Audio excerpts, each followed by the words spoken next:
Le journal Patrick Cohen. À la une ce matin, la reprise du dialogue à Notre-Dame-des-Landes. Rendez-vous à Nantes entre préfètes et zadistes avec un invité de dernière minute, on vient de l'apprendre, Nicolas Hulot. Et maintenant, Sciences Po, le bâtiment principal de Sciences Po Paris, occupé depuis hier soir par des étudiants mobilisés contre la réforme. Grève SNCF au lendemain de l'adoption du projet par les députés. Un nombre de grévistes en recul, mais la CGT Mines Énergie appelle à des coupures de courant, y compris dans les gares. Dans ce journal, la quête de l'impossible preuve en Syrie.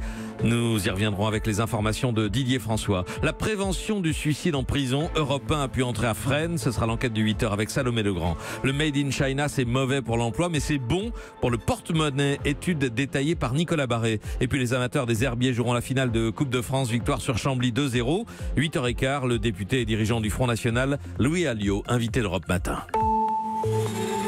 Ce n'est peut-être qu'un coup d'éclat minoritaire, mais l'image est assez saisissante. Sciences Po, symbole de la méritocratie à la française et de la sélection. On n'y entre pas comme à l'université. Sciences Po Paris serait entré à son tour dans la mobilisation contre la réforme Parcoursup.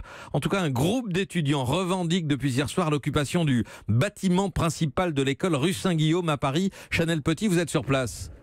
Oui, et face à moi, les 3 mythiques portes en fer noir fermées à double tour, le drapeau de Sciences Po tagué du signe anarchiste et quelques banderoles en soutien aux autres facultés bloquées. À l'intérieur du bâtiment, une centaine d'étudiants encagoulés tient toujours le siège au son de Bella Ciao, le chant révolutionnaire italien. Personne ne rentre, personne ne sort. L'ambiance est un peu tendue ce matin. Un fourgon de police traverse régulièrement la rue et impossible de parler aux étudiants qui se bornent à nous lire un communiqué publié hier sur Facebook. Communiqué qui demande l'abandon de la sélection à l'université, de la loi Asile et Immigration ou encore des opérations à Notre-Dame-des-Landes. C'est d'ici que Macron est sorti et nous ne voulons pas finir comme lui, peut-on lire. Ce doit être la fin du savoir élitiste et dominant. Alors, ce blocus se veut pacifique et reconductible aussi longtemps qu'il le faudra sur les étudiants, y compris jusqu'aux partiels qui doivent se tenir la semaine prochaine. Chanel Petit depuis Sciences Po Paris pour Europe 1. Pour le reste, la mobilisation se poursuit sans s'étendre. Blocage reconduit à Nanterre et Tolbiac. À Montpellier, une intervention policière pourrait être décidée aujourd'hui. Cela dépend du tribunal administratif. À la SNCF, 4e épisode de grève aujourd'hui et demain. En moyenne, 1 TGV sur 3, 2 TER et Transilien sur 5. Alors que l'Assemblée nationale a voté le projet de réforme à une très très large majorité. 454 voix pour, 80 contre. À Air France aussi, ça continue. Les pilotes pourraient être amenés à trancher les dernières offres salariales de la direction par référendum. Europe 1, 8h03. Pour l'avenir de Notre-Dame-des-Landes, il y aura donc un deuxième face-à-face. Après celui qui oppose depuis 10 jours Zadis et forces de l'ordre, sur un mode souvent violent, 70 gendarmes blessés. Voici le rendez-vous en préfecture. Rencontre prévue à 14h30 à Nantes, avec un invité surprise, un invité inattendu d'après Ouest France ce matin. C'est le ministre Nicolas Hulot qui viendrait. Et on est à quelques jours de l'ultimatum fixé par Emmanuel Macron. Les occupants de la ZAD, vous le savez, ont jusqu'à lundi pour définir ou préciser leur projet agricole avec les noms des candidats. François Coulon. C'est la peur qui fait sortir les zadistes du bois et leur fait prendre le chemin de la préfecture. Lundi prochain, si aucune demande de régularisation individuelle n'est déposée auprès des autorités, on se dirigera vers une évacuation quasi totale de la ZAD. Camille, porte-parole des zadistes. C'est d'une part d'arrêter le massacre et empêcher la poursuite des expulsions. Il nous faut du temps.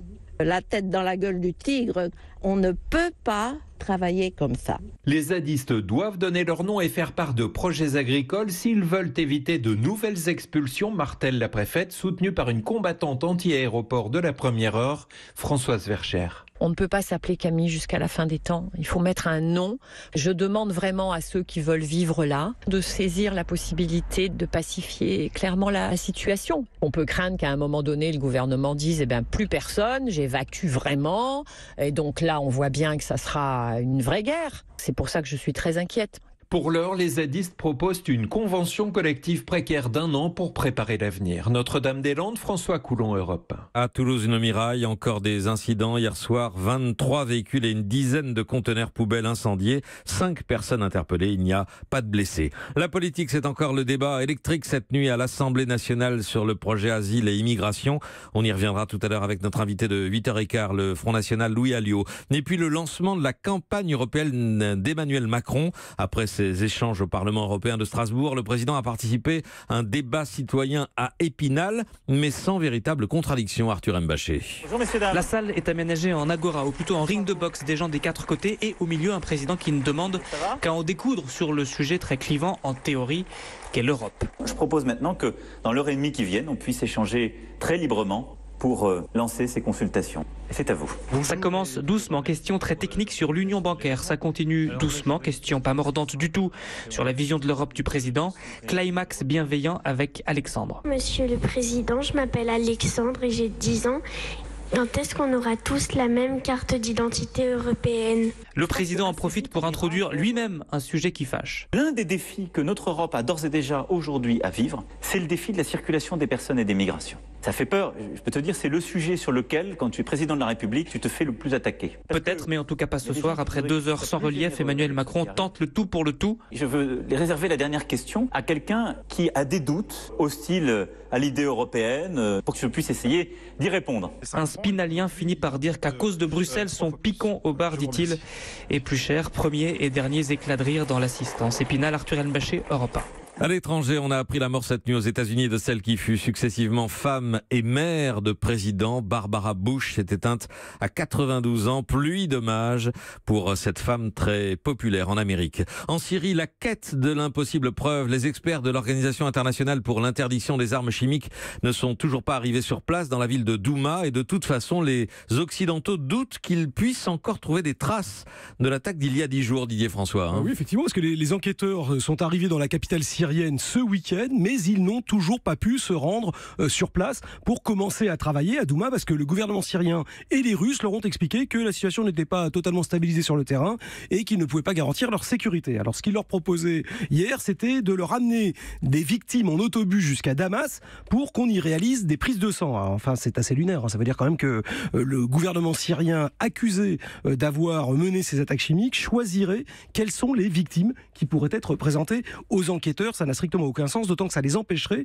d'aller localement faire des relevés d'échantillons de sol, ce qui est aussi très important pour apporter la preuve scientifique d'une attaque chimique et surtout pour déterminer de manière absolument formelle la nature de l'agent utilisé, ou bien le cas échéant pour constater que la scène de crime aurait été nettoyée, ce qui n'est pas impossible puisqu'elle est sous le contrôle des forces du régime depuis maintenant presque 10 jours. Donc vous voyez bien qu'en tout cas rien n'a été fait pour faciliter la tâche de ces enquêteurs internationaux qui, par ailleurs, la dernière fois qu'ils avaient mené une enquête de cette nature, c'était il y a maintenant exactement 1 an à Rancheroun, avaient apporté la preuve absolument indiscutable que du gaz sarin avait été utilisé par le régime contre sa population civile. Didier François, merci, et tout cela permettra aux poutinophiles et autres bacharophiles de dire mais où sont les preuves, voilà. Encore pendant des mois. Et voici à présent une étude inédite de la Banque de France. Nicolas Barré, la mondialisation rapporte, la mondialisation est bonne pour le pouvoir d'achat. Chaque ménage français économise en effet 1 000 € par an grâce aux produits importés de pays à bas salaire, grâce au Made in China, Made in Vietnam, etc. La qualité laisse parfois à désirer, mais ces produits sont en moyenne 40% moins chers que ceux fabriqués dans les pays développés. Or, en 20 ans, leur part dans la consommation a triplé.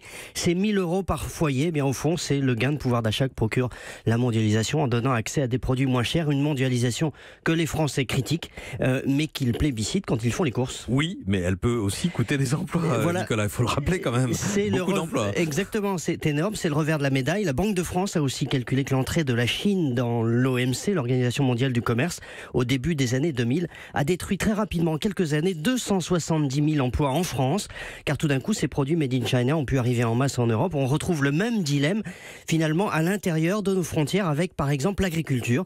Lorsque les consommateurs exigent des prix trop bas qui détruisent des emplois agricoles, l'intérêt du consommateur, du pouvoir d'achat, est parfois contraire à celui de l'économie en général. Nicolas Barré, directeur de la rédaction des Échos, merci. Europe 1, 8 à 9. On se suicide 10 fois plus en prison que dans la vie normale.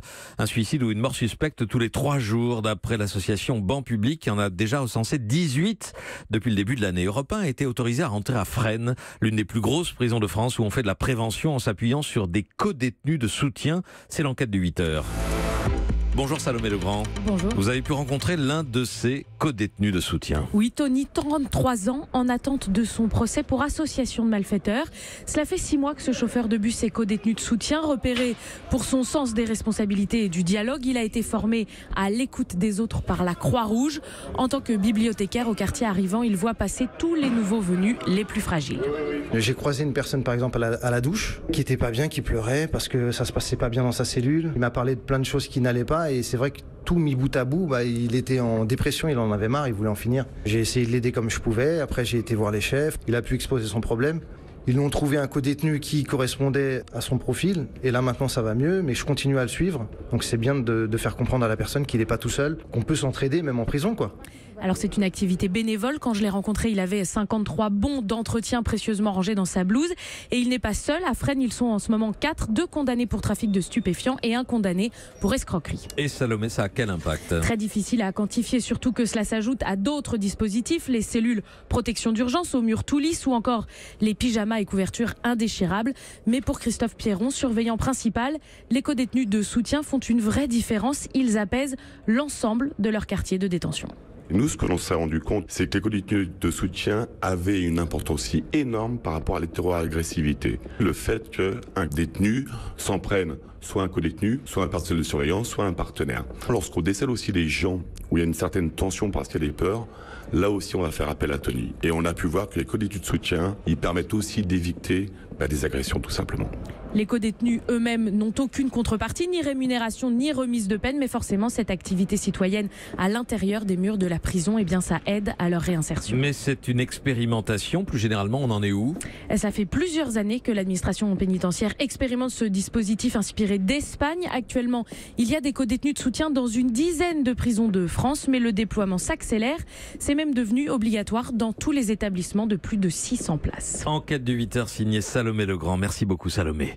Le football, ce sont donc les Vendéens qui iront à Paris pour la finale de la Coupe de France. Victoire hier soir des Herbiers qui ont battu Chambly 2-0. Après le match, les joueurs ont rejoint leurs supporters dans le stade de la petite ville de 15 000 habitants. Une grande famille. Tous connaissent personnellement ces footballeurs amateurs. Reportage aux Herbiers pour Europe 1, Mélanie Nunes.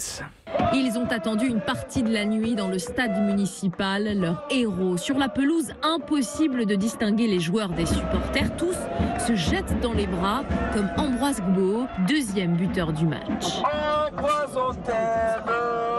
On est venu partager tout ça avec le public parce que franchement c'est magnifique quoi. Il a sauvé le match, c'est le joueur du jour. On coupe les vacances et on va les voir exprès à Paris. C'est énorme, c'est là les joueurs, ils sont là les joueurs. La Rocheteau, celui qui a loupé sa frappe à la fin, faut les chambrer un peu. Le fait d'être si proche d'eux, c'est assez rare comme ça, on les voit au milieu de la foule. Franchement c'est les Herbiers, c'est la famille, on leur fait un câlin si on veut. Vous êtes la femme d'un des footballeurs? Oui c'est ça, c'est vraiment quelque chose qu'il vivra peut-être qu'une fois dans sa vie. Plus tard il pourra en parler à ses enfants et que je suis très fière de lui. Parce que c'est des joueurs extraordinaires, c'est des joueurs qui ils ont pas le boulard. Il avait ressenti dans les tribunes le public qui poussait derrière. Et derrière le but, tous ensemble comme ça, c'était magnifique. C'est pas négligeable. On l'aime Romuald, on l'aime. L'amour de toute une ville qui permettra peut-être à ces sportifs amateurs de se hisser encore plus haut. Aux Herbiers, Mélanie Nunes, Europe 1. L'autre demi-finale ce soir opposera Caen au Paris Saint-Germain. L'équipe de Yapa Peno autour de Thomas Touroud sera en direct de Caen tout à l'heure. Émission de 17 à 18h sur Europe 1 avec 2 invités exceptionnels, Aurel San et l'ancien joueur Xavier Gravelaine, aujourd'hui directeur général du club de Caen. Le jury du Festival de Cannes dévoilé ce matin avec 2 autres stars dans le jury présidé par Cate Blanchett, 2 autres actrices, Léa Seydoux et Kristen Stewart. Il y aura aussi le réalisateur français Robert Guédiguian et le russe Zviagantsev.